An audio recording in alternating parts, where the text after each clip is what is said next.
2023년 8월 현재 부동산 시장은 정말 애매합니다. 2021년과 같이 모두가 환호하는 부동산 고점도 아니고 올해 초와 같이 어디든 폭락한다는 뉴스가 나오는 부동산 바닥도 아니기 때문입니다. 지금 상황에서 무주택자 혹은 불인이분들은 도대체 어떤 아파트를 사야 할지 고민일 것 같습니다. 지금 아파트를 사자니 이미 바닥 대비 오른 것 같고 그렇다고 안 사고 있자니 계속 오를까봐 걱정되고 앞으로 부동산이 오를지 내릴지 알 수 없기 때문에 하는 고민입니다. 저는 이 고민에 한 문장으로 답할 수 있습니다. 그러면 애초에 안전마진이 있는 아파트를 사라. 애초에 1, 2억 저렴하게 산다면 조금 떨어져도 괜찮습니다. 이 말은 저렴하게 샀기 때문에 앞으로 가장 많이 오른다는 말과도 같습니다. 말이 쉽지 그런 아파트를 어떻게 찾는데 라고 생각하실 수도 있어요. 그래서 오늘 영상에서는 사자마자 안전마진이 있는 앞으로 가장 많이 오를 아파트를 사는 방법에 대해서 말해보겠습니다. 사실 이 영상을 만들게 된 이유는 답답해서입니다. 아직까지 많은 분들이 수도권에 갭 투자를 하려 하고 있어요. 하지만 제가 여러 번 말했듯이 지금은 수도권에 갭 투자를 할 때는 아닙니다. 특히 입지가 좋은 곳일수록 더더욱 그렇고요.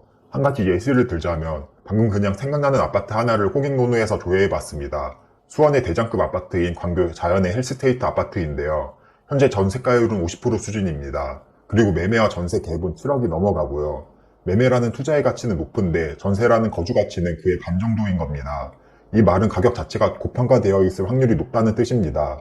또한 지난 저점 이후 현재는 매매가가 약 30%가량 상승한 걸 볼 수 있습니다. 작년 말에서 올해 초 정도에 제가 유튜브나 강의에서 고점 대비 40%가량 하락한 곳은 매수해도 괜찮다고 많이 말씀드렸는데 지금은 이미 반등했기 때문에 더더욱 매수 시기는 아닌 거죠. 더 오를 수도 있지만 떨어질 수도 있습니다. 그리고 갭 투자를 한다면 갭도 7억이 넘게 들어가고요. 만약 실거주를 한다고 해도 대출 이자 등 거주 비용이 매우 많이 들어갑니다. 감당할 수 있는 분들이야 괜찮지만 결국 마이너스 현금 흐름이 발생하며 앞으로 하락할 수도 있는 자산을 사는 건 투자의 관점에서는 그리 좋지 않습니다. 지금 대부분의 수익률이 기록을 똑같은 투자를 좋은 때가 아닙니다. 그냥 제값 주고 비싸게 사는 거예요. 그러면 우리는 앞으로 어떤 아파트를 사야 할까요? 그 답은 사자마자 안전마진이 있거나 앞으로 더는 하락하기 힘든 아파트입니다. 참고로 제가 이번에 매수한 아파트도 주변 시세 대비 3억 저렴하게 샀습니다. 이번에 개설한 무료 톡방에서는 더 자세히 말해드렸는데요. 남들이 보지 못한 차별화 포인트 몇 가지로 아파트를 제값 주고 사는 게 아닌 할인된 가격에 살 수 있었습니다. 그러면 지금부터 어떤 투자를 해야 하는지 말해드릴게요. 지금 해야 하는 투자의 핵심은 누구나 다 할 수 있는 투자 말고 조금의 진입장벽이 있는, 그래서 차별화가 될 수 있는 투자를 해야 합니다. 한 가지 예를 들어보자면 지금 갭 투자 혹은 일반 매매는 누구나 할 수 있습니다. 네이버 부동산에서 매물이 넘치고 동네 부동산만 가도 부동산 사장님이 믹스커피 사주면서 매물을 다 해줍니다. 청약도 마찬가지입니다. 특별공급이나 고가점자는 다르겠지만 청약 경쟁률이 그저 그렇게 나오는 곳에 당첨이 되는 것도 청약 통장만 있고 청약 홈에 들어갈 수만 있다면 누구나 신청 가능합니다. 이렇게 누구나 할 수 있고 편한 투자로는 성공할 수 없습니다. 만약 내가 큰 욕심 없이 내 집 하나 마련하고 살겠다면 괜찮아요. 하지만 제 유튜브 영상을 보시는 분들은 부동산 투자로 부를 이루고 싶은 분들이 많을 거라고 생각하는데 이런 분들은 이제 일반 매매나 그저 그런 청약은 그만해야 합니다. 그러면 갭 투자 자체가 좋지 않은 거냐라고 말하실 수도 있는데요. 만약 2025년이었다면 그때는 그 시기 자체가 진입장벽이고 차별점입니다. 왜냐하면 그때는 2008년부터 7년간 지속된 하락장으로 사람들의 심리가 바닥이었을 때거든요. 즉 사람들이 모두 관심을 갖지 않을 때, 모두가 부동산 시장을 떠나고 부정적일 때, 그때 투자하는 건 대중과 반대로 가기 때문에 충분히 진입장벽이 됩니다. 또한 그때는 전세가율이라는 객관적인 지표 또한 높았을 때입니다. 전세가율이 높다는 말은 전세가가 높고 매매가가 그만큼 낮다는 말로 가격이 저평가되어 있다는 뜻입니다. 그래서 지금부터 세 가지 포인트로 어떤 차별점을 가져가야 할지 설명해 볼게요. 첫 번째 포인트는 분양권입니다. 여기서 분양권은 아무 분양권이나 말하는 게 아니고 조건이 있습니다. 첫 번째로 분양한 지 2, 3년이 지나서 저렴한 분양가에 분양한 분양권이 나옵니다. 2, 3년 후에 분양가들이 모두 분양가를 충족하겠습니다. 그래서 지금 분양하는 아파트 2, 3년 아파트 분양가 차이는 대략 20%가량이 나는데요.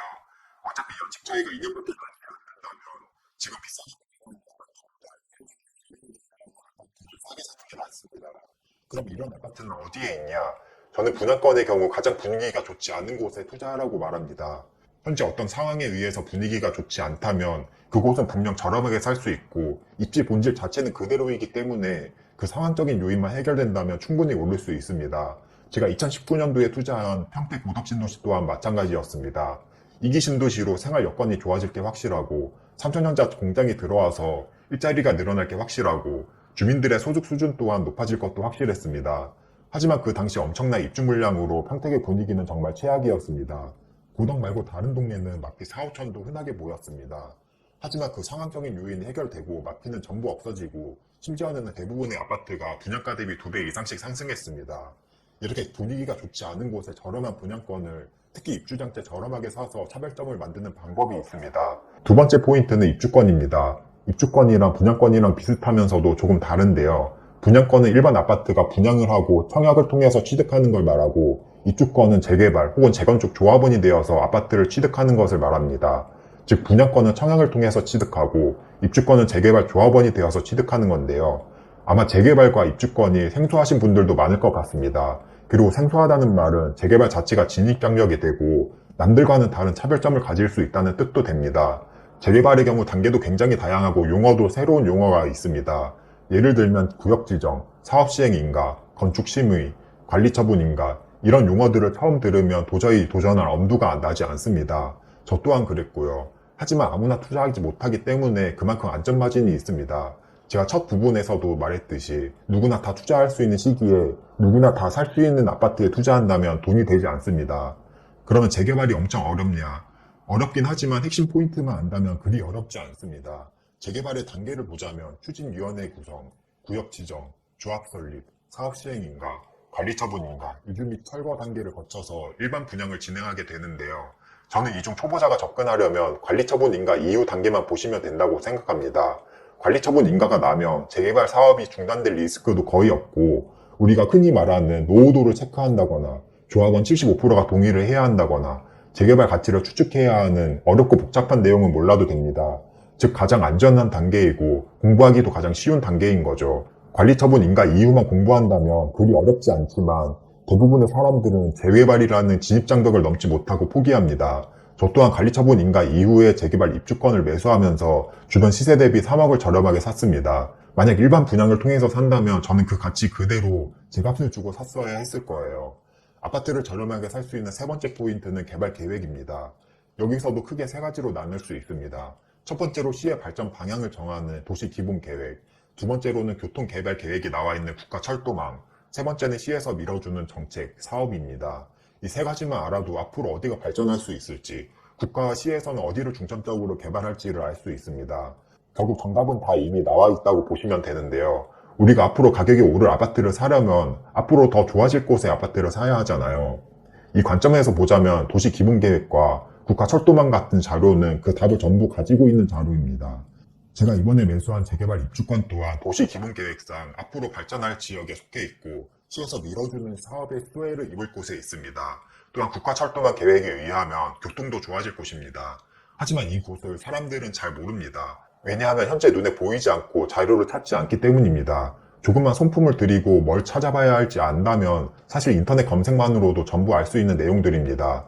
하지만 대부분의 사람들이 이를 놓치고 있고 뒤에는 계속 찾아보고 공부하고 투자와 접목시키는 사람들에게 가고 있습니다.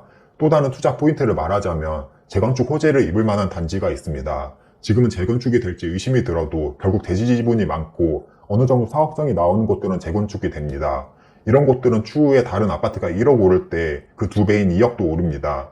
이 외에 월세 수익률을 기반한 아파트 투자, 지방에 더는 떨어지기 힘든 1,000만원 이하 소액 투자 가능한 아파트, 월세 수익률 기반으로 월세만 받아도 좋은 아파트, 아파트가 반등하는 동안 아직 오르지 못한 저평가 아파트, 조그만 차별화 포인트를 만들고 남들이 못 보는 투자 방향을 본다면 지금도 기회는 넘쳐나고 투자할 곳들도 많습니다.